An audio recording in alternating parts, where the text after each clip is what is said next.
Shalom, que la paix soit avec toi et que Dieu te bénisse. Alors aujourd'hui, j'aimerais te relever quelques faits.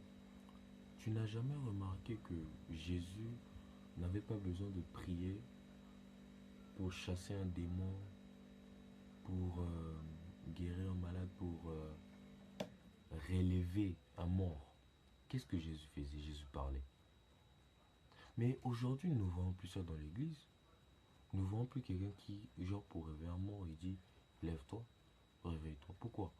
Il n'y a plus de réveil. Le Saint-Esprit était descendu, oui, c'est vrai, et c'est bien. Mais aujourd'hui, il faut encore que cela vienne, mais dans une forme emmaillotée. Pourquoi? Parce que vous devez savoir que le Saint-Esprit, c'est la forme de Dieu dans l'Église. Le Saint-Esprit, c'est la forme de Dieu dans les hommes. Et aujourd'hui, le Saint-Esprit se fera chair. Il se fera chair au moins d'un ange. Et cet ange-là, c'est l'ange Gabriel. Je vais vous expliquer un truc vite fait. De la même façon que Jésus, quand il est venu, l'ange Gabriel l'a ramené. De la même façon, Gabriel doit ramener Jésus.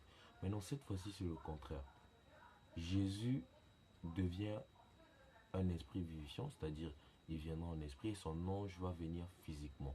Alors qu'à la première venue, Jésus était venu physiquement et son ange spirituellement. Voilà. Est-ce que vous voyez? C'est ça le mystère. Rien de nouveau sous la terre. Qu'on ne vous trompe pas.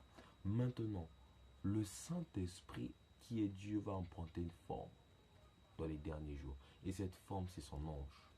Parce que si cet ange-là qui est Gabriel ne vient pas, le retour de Jésus ne se fait pas. Les 7 sauts ne se font pas. Et j'aimerais dire à la chrétienté, vous qui pensez que vous n'allez pas passer par la tribulation et que vous n'allez pas tester, vous attesterez ces choses. Quand ces choses vont arriver, les 7 se seront brisés et les 7 coupes seront brisées. Je vous dis que l'Église sera sur la terre et elle va vivre ça. Pourquoi? Parce que vous devez attester que ce que a dit l'agneau est véritable, est vrai. Mais pourquoi vous voulez fuir? Mais l'Éternel, ça ne veut pas dire que vous serez touché par ça forcément, non. Pourquoi? Rappelez-vous avec l'histoire de Moïse et les enfants d'Israël en Égypte. Les plaies tombaient, mais les enfants d'Israël n'étaient point touchés.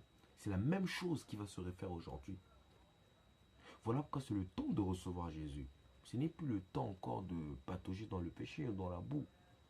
Je vous ai déjà expliqué le mystère du péché.